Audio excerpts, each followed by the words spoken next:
여호수아 7장 10절에서 15절까지 말씀 한 절씩 교독하도록 하겠습니다.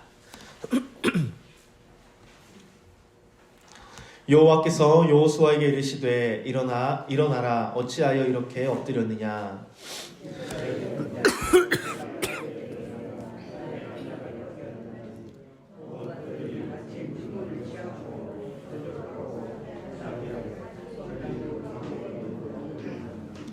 그러므로 이스라엘 자손들이 자기 대적을 능히 당치 못하고 그 앞에서 돌아섰나니 이는 자기도 바친 것이 됨이라. 그 바친 것을 너희 중에서 멸하지 아니하면 내가 다시는 너희와 함께 있지 아니하리라.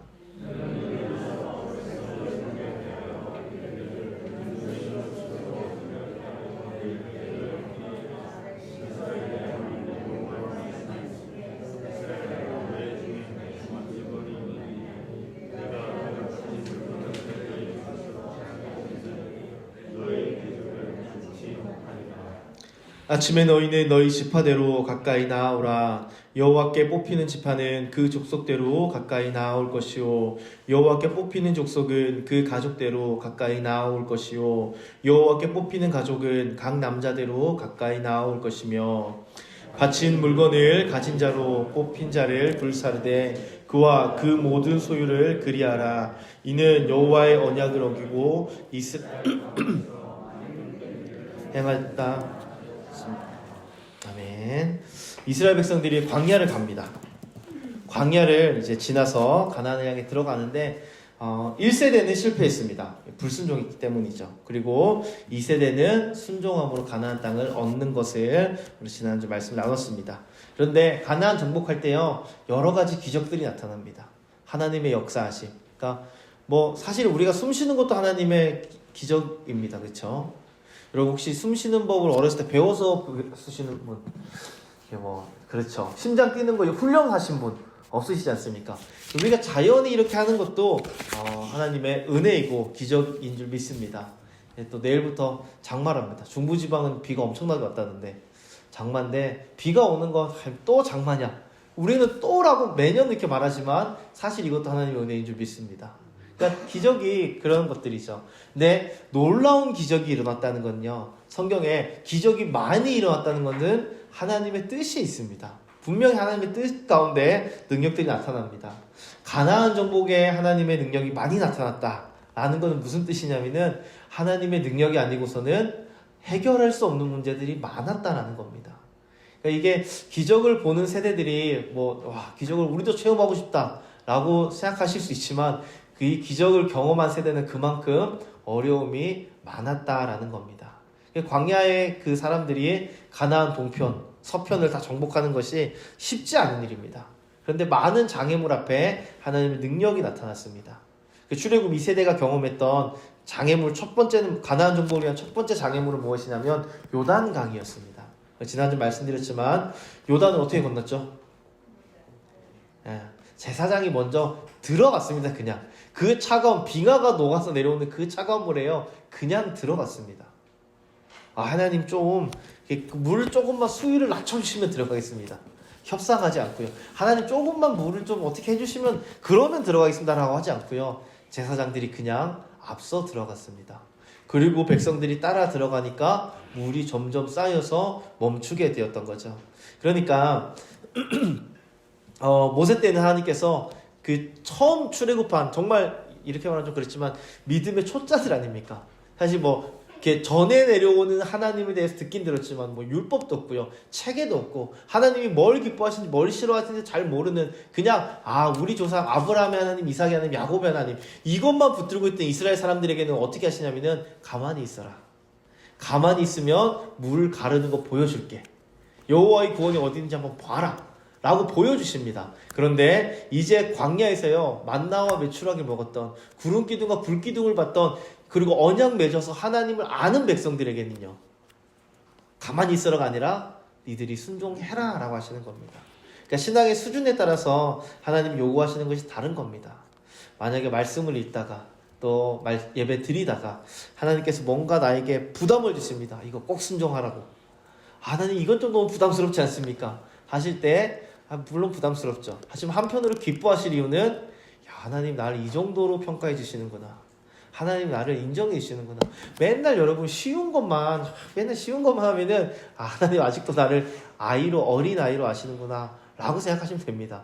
근데 막 이걸 어떻게 순종합니까 하나님? 이거 힘듭니다. 부담스럽습니다. 라고 할 때에는 반드시 하나님께서 우리에게 감당할 힘이 있기 때문에, 혹시나 여태까지 없었다 하더라도요, 순종하면 주실 것이기 때문에 순종을 요구하신다는 겁니다. 우리가 감당할 시험 외에는 허락하심이 없으신 주님이신 줄 믿습니다. 그래서 이스라엘 백성들은 이 홍해를 순종으로 건넙니다. 그러니까 출애굽 1세 때, 모세 때는요, 눈에 보여야 순종합니다. 구름기둥, 불기둥이 보여야 순종하고요. 강이, 홍해가 갈라져야만 건너갑니다. 그런데 이제는 보이지 않아도요, 훈련받은 이스라엘 백성은요, 하나님이 먹을 거 주시더라, 하나님이 입혀주시더라, 하나님이 인도시더라, 이거 다 경험한 백성들은요, 그냥 보이지 않아도 순종해서 가는 겁니다. 그러니까 어린 신앙이 어릴 때는 많이 보이실 겁니다. 그런데 이제 신앙의 연수가 더 되고 우리의 믿음이 깊어질수록 하나님 우리에게 순종 요구하실 때가 더 많을 겁니다. 그때마다 우리 기쁨으로 순종하는 우리가 되길 소원합니다. 두 번째, 이스라엘 백성들이 맞이하는 장애물은 여리고성입니다. 여리고, 수많은 성들인데 왜 하필 여리고냐? 여러분, 여리고는요, 진짜 말 그대로 난공불락의 성입니다. 그 시대에 여리고 정복할 수 있는 방법 딱 하나 있습니다. 어마어마한 대군이요, 성을 둘러싸고 2년이고 3년이고 5년이고 굶겨 죽이는 것밖에 없습니다.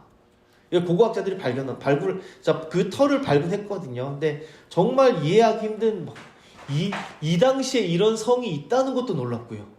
이걸 대체 어떻게 무너뜨렸나도 놀라운 미스테리한 성 중에 하나입니다. 그래서 여리고는 이렇게 두 겹으로 되어 있습니다. 이쪽에 하나, 이쪽에 하나.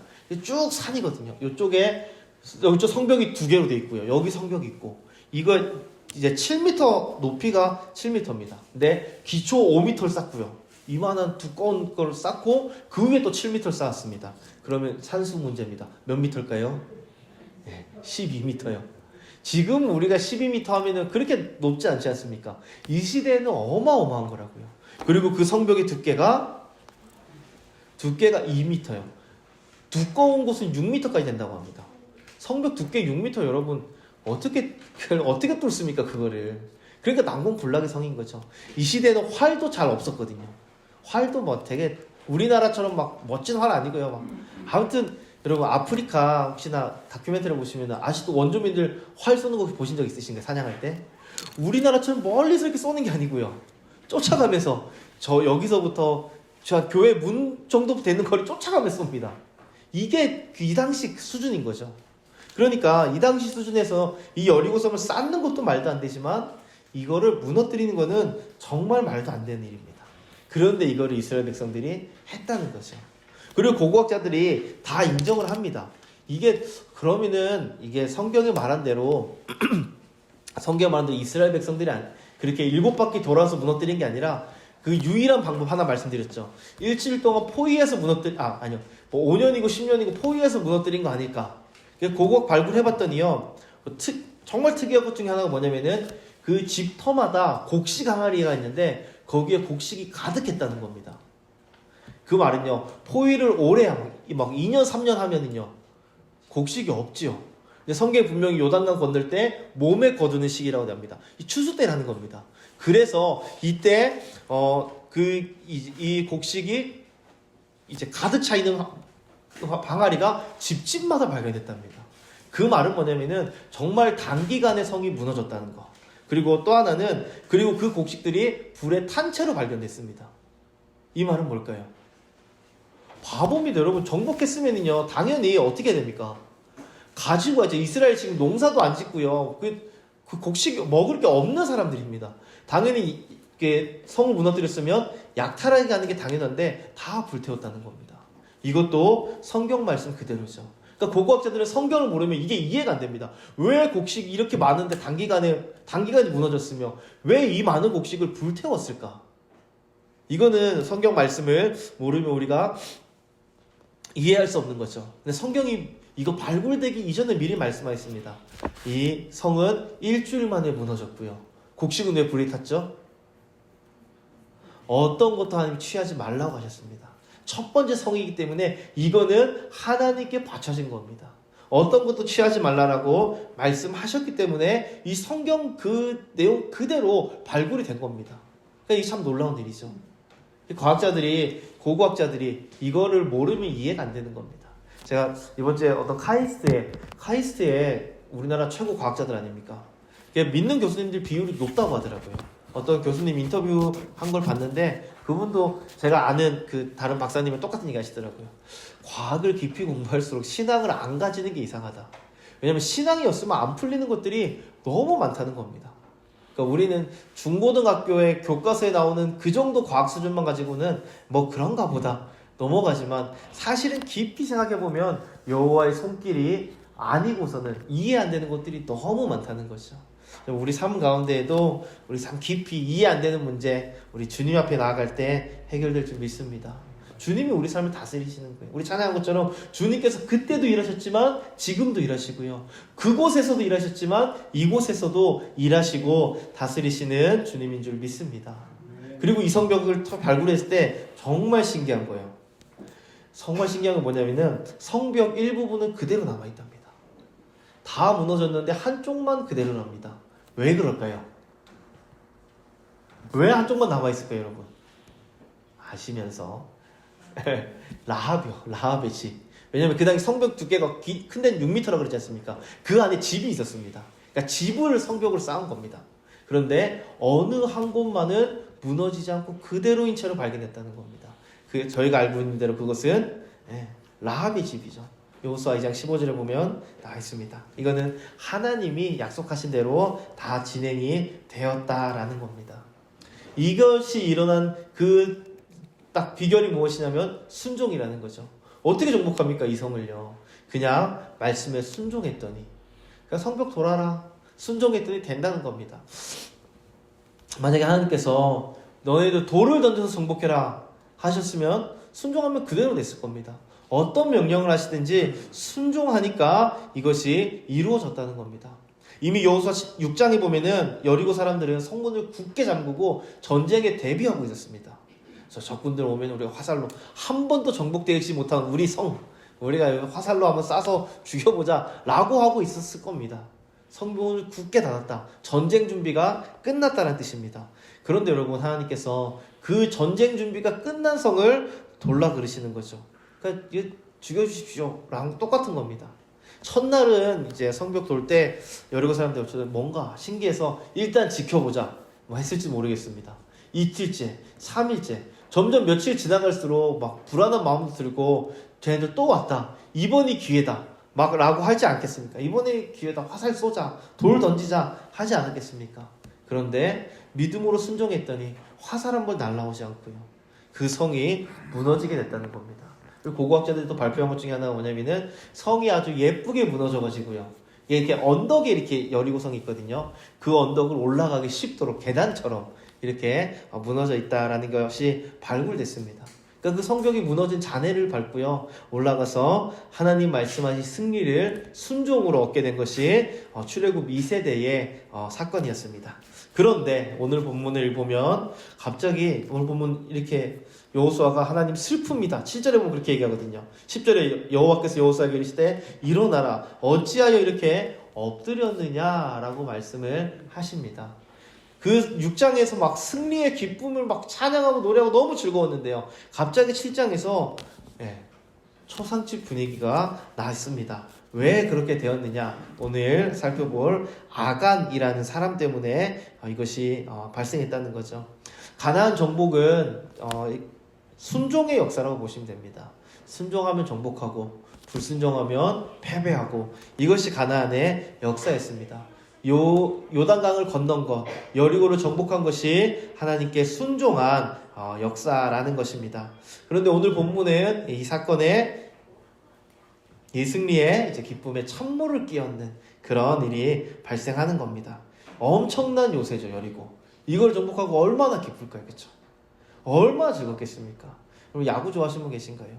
제가 부산에 사역할 때 그 부산 계신 분들 중에는 야구 좋아하시는 분, 야구에 목숨 거신 분들 많거든요. 저는 이제 대학교부터 부산에 있었는데 제 친구들 이야기로는 학교 수업 시간이 달라진답니다. 롯데가 이기냐 지냐에 따라서 선생님이 롯데가 이기면 다음날 숙제 검사를 안 한대요. 근데 이제 만약에 롯데 졌다 그럼 이 친구들이 이제 그때부터 숙제를 하기 시작한답니다. 아 졌다 빨리 숙제하자. 그때는 반드시 숙제 검사를 하고 해오지 않은 친구들에게는 아주 응당한 대가를 치르게 하는. 여러분 내가 응원하는 팀만 이겨도요 그날 기분이 좌지우지 됩니다. 여리고를 여러분 피 한 방울 흘리지 않고 정복했다라고 하면은요 이거는 여러분 말로 할 수 없는 기쁨 아니겠습니까? 게다가 여러분 순종의 기쁨을 누린 겁니다.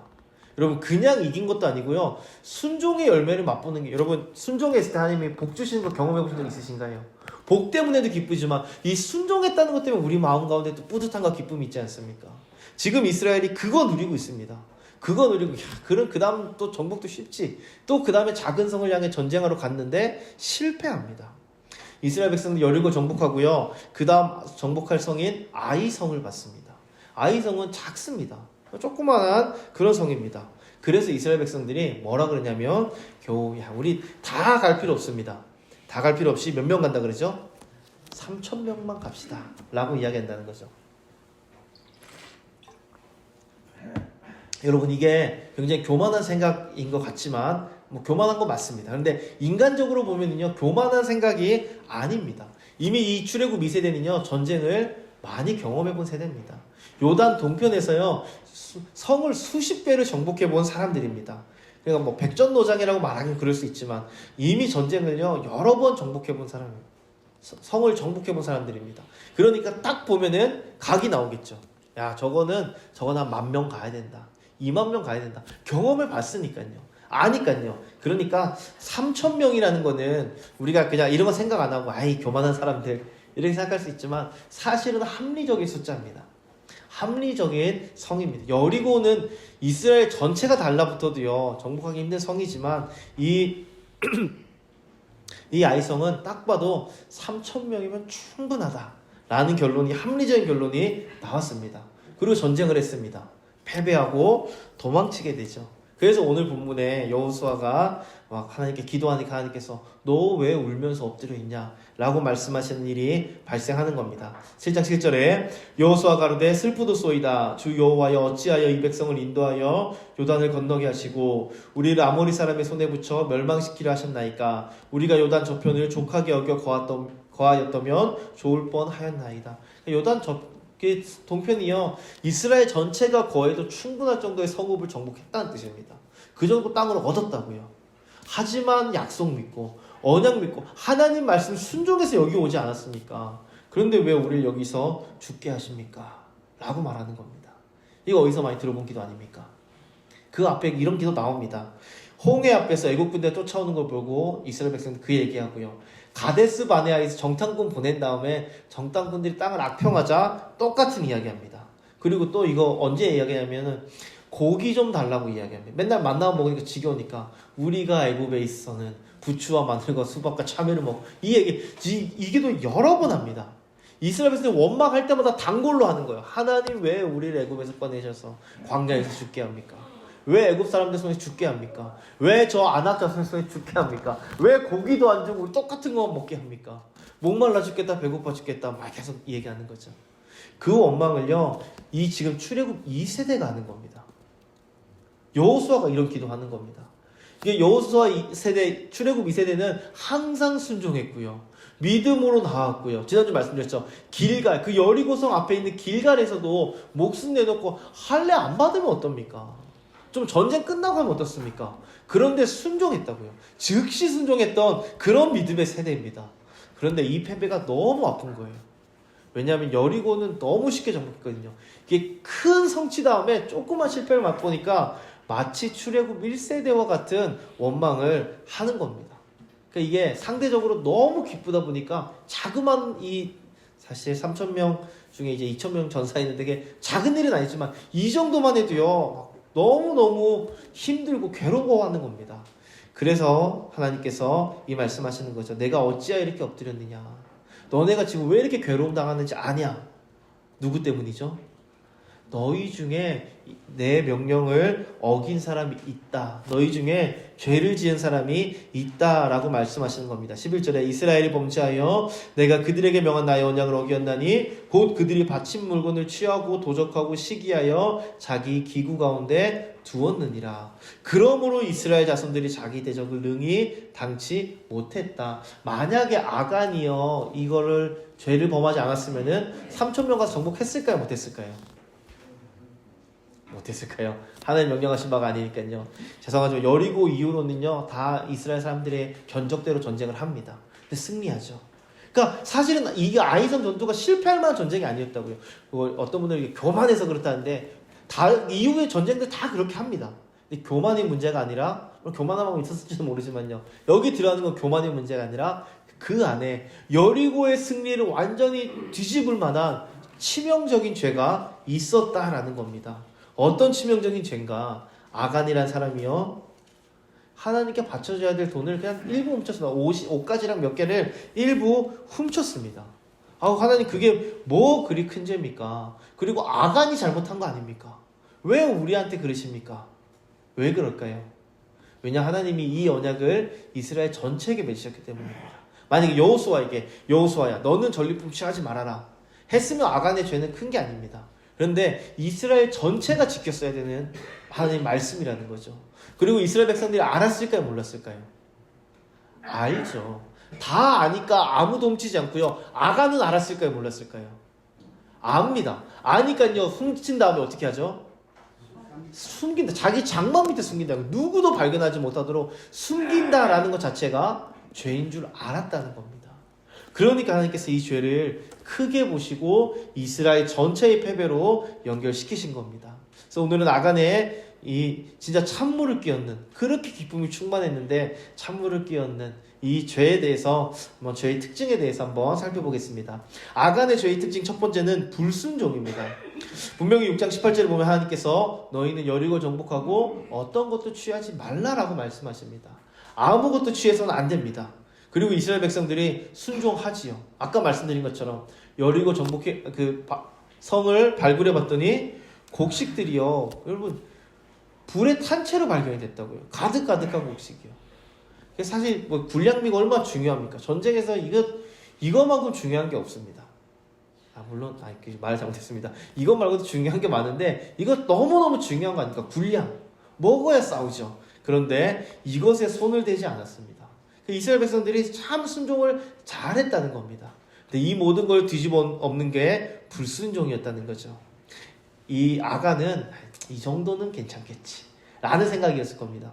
아마 아간이 전쟁에서 모르겠습니다. 앞서서 싸우고 많은 공적을 이뤘는지 모르겠습니다. 그래서 이 정도는 괜찮겠지 라는 마음이 들었던 것 같습니다. 그런데 이 정도는 괜찮겠지가 안 된다는 거죠. 순종은 이 정도는 괜찮겠지가 아니라 전적으로 하는 것이 순종입니다. 이스라엘 전체로 보면은요, 모든 사람, 예를 들면 한 200만 명이 있다고 하면은요, 200만 명이 순종했는데, 199만 9,999명 순종했는데, 한 명이 불순종했습니다. 여러분, 이 정도 괜찮지 않습니까?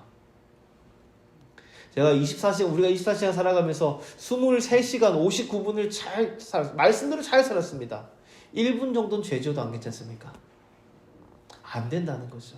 그런데 우리는 쉽게 그렇게 생각합니다. 내가 이 정도 했으니까, 내가 오늘 성경 오늘 40장 읽었으니까, 이제는 죄 좀 지어볼까? 아니면 내가 죄 지은 거, 하나님 좀 보기 죄송하니까, 민망하니까, 기도를 한 2시간 해야겠다. 안 된다는 겁니다, 여러분. 죄는 죄입니다. 죄는 죄라고요. 죄는 여러분, 우리가 다른 어떤 걸로 덮을 수 있는 것이 아닙니다. 아무리 순종 많이 한다고 하나님 내가 순종 많이 했으니까 이거는 봐주세요. 그렇지 않다는 거죠. 죄는 오직 예수 그리스도의 보혈로 인해서 회개하는 방법밖에 없습니다. 그런데 문제는 여러분, 우리는 예수 그리스도의 보혈이 있기 때문에 거의 회개하는데요. 그리스도 보혈을 의지하지 않고 그 이전의 세대는요, 죄의 값을 치러야만 했습니다. 다윗이 하나님께 용서받았습니다. 죄의 값을 치렀나요? 안 치렀나요? 혹독하게 치릅니다, 여러분. 아들 반역도 그렇고요. 아들이 죽는 것만이 아니고요. 아들들끼리 죽이기도 하고요. 압살롬이 반역을 일으켜서요. 그 예언을 하신 대로 그 아들이요. 자기 첩들과 백주의 사람들 보는 앞에서 동침을 한다고요. 이런 끔찍한 일들을 여러분, 다윗이 죄의 값으로 당하게 됩니다. 용서 받았나요? 못 받았나요? 받았지만요. 다행히 우리는 그리스도의 피라는 이 죄값을 치르는 능력이 있기 때문에 우리는 안심하고 회개할 수 있지만 그렇다고 죄를 마음대로 지어선 안 되는 거죠. 불순종의 죄는요 반드시 죄값을 치르게 됩니다. 아간이 그렇게 한 거죠. 그리고 이거는 아간 혼자뿐만 아니라 이스라엘 전체가 당하게 된다는 겁니다. 그러니까 죄의 값이 무섭습니다. 특별히 불순종의 죄, 아간은 불순종의 죄였습니다. 이것을 저질렀더니 이제 하나님께서 심판하시는 거죠. 오늘 본문에 보면 이제 죄인을 색출하는 방법이 좀 특이합니다. 이게 좀 특이합니다. 누가 죄 지었습니다. 제일 좋은 건 뭐냐면 하나님께서 야 저기 유다 지파 아간이 죄 지었다 라고 말씀해 주시면 얼마나 깔끔하고 좋습니까? 그런데 하나님께서 뭐라 그러시죠? 하나님께서 뭐라고 하시죠? 제비를 뽑아라. 제비 뽑아서 누가 죄 지었는지 한번 알아봐라. 아니 좀 알려주시지 왜 안 알려주시나. 아마 이건 그냥 제 생각인데 아이성 정복할 때 하나님께 안 물어보고 해서 안 여쭤보고 해서 하나님께서 말씀하시는 거 아닌가 라는 생각이 잠깐 들었습니다. 근데 그것보다도요 여러분 제비 뽑기의 의미는 뭐냐면은 이스라엘 제비 많이 뽑지 않습니까? 땅 분배할 때도 제비 뽑기 하고요. 왕을 심지어 왕 선출할 때 제비 뽑기 합니다. 여러분 우리 대통령 선거할 때 자 대통령 후보 나오십시오 쭉 해가지고 제비 뽑기해서 뽑으면요 여러분 인정하시겠습니까? 안 하시겠습니까? 만약에 그렇게 해가지고 죄송합니다 허경영 같은 분 있지 않습니까? 내 눈을 바라봐라 모든 암이 없어진다 막 이런 얘기가 자기가 공중부양한다는 그런 분이 뽑혔다고 해보시죠. 여러분 인정하시겠습니까? 안 하시겠습니까? 아우 어떻게 합니까 여러분? 제 실제로 그분 강의하는 거 너무 신기해서 봤거든요. 카메라에 대고 이렇게 얘기하죠. 내 눈을 보십시오. 5,000원 바라보고 있으면 모든 병이 없어집니다. 자 하나 둘 셋. 그분을 대통령으로 어떻게 여러분 인정할 수 있겠습니까? 제비뽑기라는 거는요 여러분 그냥 운이 아니고요. 이거는 무슨 문제냐면은 하나님의 말씀에 순종하느냐 마느냐의 문제입니다. 제비뽑기라는 거는 하나님이 주관하신다는 것을 인정하느냐 마느냐의 믿음의 문제라는 겁니다. 보세요. 아간이 불순종해서 이스라엘이 큰 공경에 처했습니다. 그런데 그 죄인을 색출하는 방법이요. 제비뽑기라는 건 뭐냐면은 불순종했는데 그 해결 방법으로 순종을 요구하신다는 겁니다. 하나님 알려주실 수도 있죠. 야 아간이 잘못했다. 너희 아간 다 죽여버려라. 하실 수 있지만요. 하지 않은 이유는 이 제비뽑기라는 순종의 매개체를 통해서 하나님께서 이제는 순종해라 라고 알려주시는 거라는 거죠. 불순종을 해결할 수 있는 그 길을 순종으로 보여주셨다는 겁니다. 그래서 아간의 죄는 불순종입니다. 우리는 회개하고 이제는 순종하는 삶을 살아야 죄의 값으로부터 멀어지고 회복될 수 있다는 겁니다. 아간의 죄의 두 번째 특징은 뭐냐면은 모르는 죄는 없다라는 겁니다. 여러분 모든 사람을 다 속일 수 있을까요? 없을까요? 있습니다. 모든 사람을 속일 수는 있습니다. 하지만 누구는 속일 수 없죠? 하나님 속일 수 없다는 겁니다. 아간의 죄를 보면은 특이한 건, 이 성경적으로도 좀 특이한 게 뭐냐면은 숨겼다라는 겁니다. 이전에도 뭐 그런 죄들이 많았지만 이전의 죄들은요, 그냥 죄들이 많이 있었는데요. 딱히 숨기려고 했던 죄는 별로 없습니다. 딱히 숨기려던 게 별로 없습니다.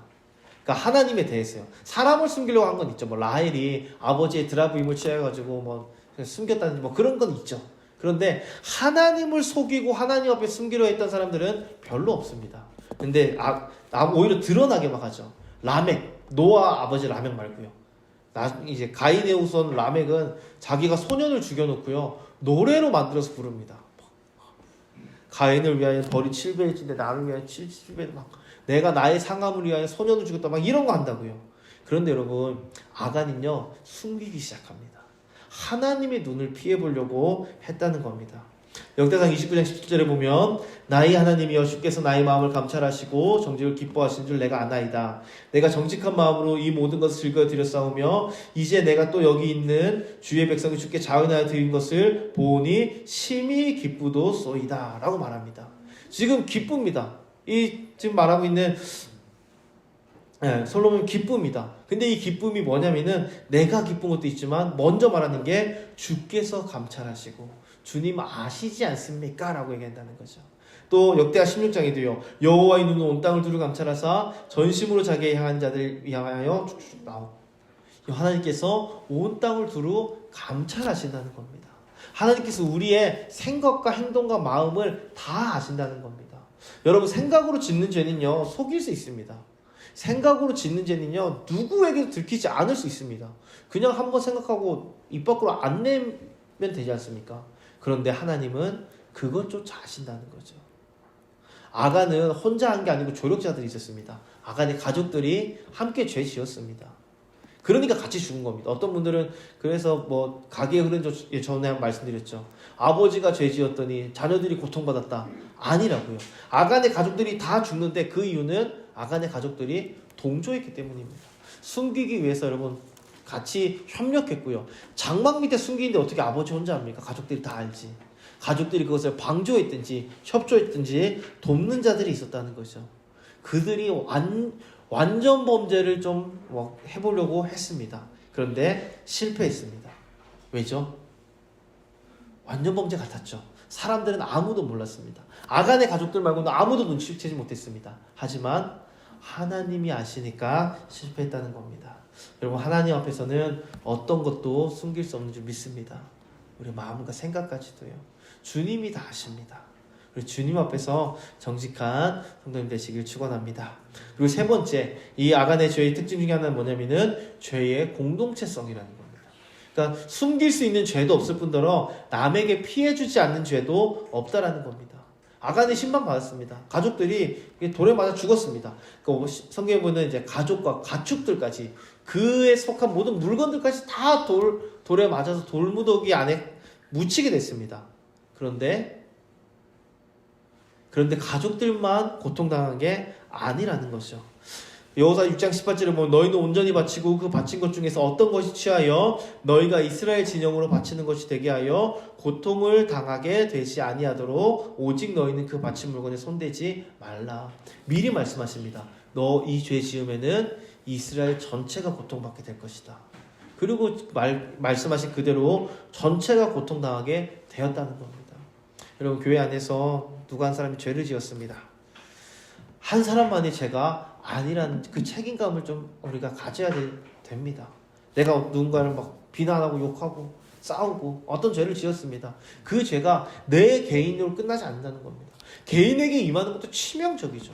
하나님이 개인에게도 엄하게 심판하시지만요, 그 죄의 무거움들을, 그 죄의 영향력을 공동체도 당하게 하신다는 겁니다. 그러니까 여러분, 우리는 항상 살펴야 됩니다. 히브리서에 보면 뭐라고 하냐면요, 그리스도에게 떨어진 사람이 없나 항상 주의하고 살펴보라고 말씀합니다. 그 이유가 이것입니다. 죄는요, 혼자 짓는 죄가 아니고 죄는 영향력을 가지고 있습니다. 또한 죄는 전염성도 가지고 있습니다. 아시죠? 어떤 사람이 하나 죄를 지었는데 괜찮아 보입니다. 흘러가고 퍼지게 되는 것이 이 죄의 특징 중에 하나입니다. 그래서 우리는 죄를 지을 때마다 나 자신을 위해서 당연히 안 져야 되지만요, 또한 이웃을 위해서라도 죄를 멀리하는 자들이 되어야 될 것입니다. 말씀 맺겠습니다. 아간의 이름 뜻은요, 민폐라는 뜻입니다. 이름 그대로죠. 골치 아프게 만들다, 민폐, 또 고통을 주는 자라는 뜻을 가지고 있습니다.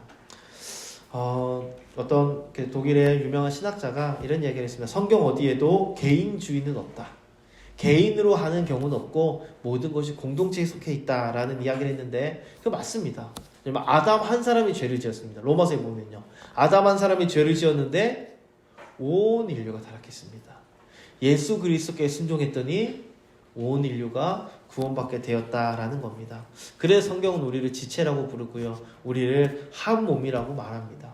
오늘 우리의 죄가 우리 공동체 전체를 괴롭게 할 수 있다는 것을 우리가 기억해야 됩니다. 중요한 거는 순종이었습니다. 순종하지 않으니까 죄가 이제 온 이스라엘 가운데 영향을 끼치게 되는 거죠. 근데 반면 순종했을 때는요, 갈렙 그때 말씀드리고 결론 이 부분을 말씀 못 드렸었는데 여호수아 14장 15절에 보면 이렇게 말씀합니다. 헤브론의 옛 이름은 기럇 아르바라. 아르바는 아낙 사람 가운데 가장 큰 사람이었더라. 그 땅의 전쟁이 그쳤더라. 갑자기 이렇게 나옵니다. 가장 큰 사람, 강력한 사람 얘기하다 갑자기 전쟁이 그쳤다고 말합니다. 이 큰 사람이었더라. 그 땅에 전쟁이 그쳤더라. 사이에 들어가는 게 뭘까요? 갈렙이 순종해서 언약 붙들고 정복했다라는 겁니다. 그랬더니 그 땅에 평화가 찾아왔다는 거죠. 여호수아와 갈렙이 믿음과 충성으로 인해서 순종했습니다. 그랬더니 전쟁이 그치고 평화가 왔습니다. 반면에 아간이 죄짓고 불순종하고 죄지었더니 이스라엘 전체에 전쟁과 패배와 죽음이 찾아왔다는 거죠. 순종하면 나만 복받는 게 아니고요, 우리 가족이 복받습니다. 순종하면 우리 교회가 복받습니다. 죄 지으면요, 죄의 저주를 똑같이 받는 건 아니지만 죄의 영향력으로 인해서 우리 가족이, 우리 공동체가 고통받게 된다는 겁니다. 우리 일평생 아간과 같은 사람은 일평생 한 명도 없길 소원합니다.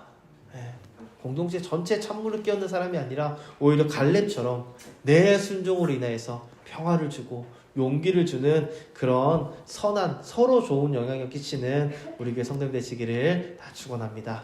함께 우리 한번 기도드리겠습니다. 기도하실 때 말씀 기억하시면서 하나님, 우리 가운데 온전히 순종할 수 있는 믿음 주시고, 그리고 혹시나 불순종의 마음 든다면은 얼른 고치게 하시고, 또 내 가운데 그런 죄가 있다면은 이게 공동체 전체의 심판으로 오기 전에 하나님 얼른 회개하게 하셔서 아간과 같은 죄 짓지 말게 하시고, 오히려 갈렙과 같이 순종함으로 평안을 주는 자 될 수 있도록 은혜 더하시옵소서. 함께 통성으로 기도드리겠습니다.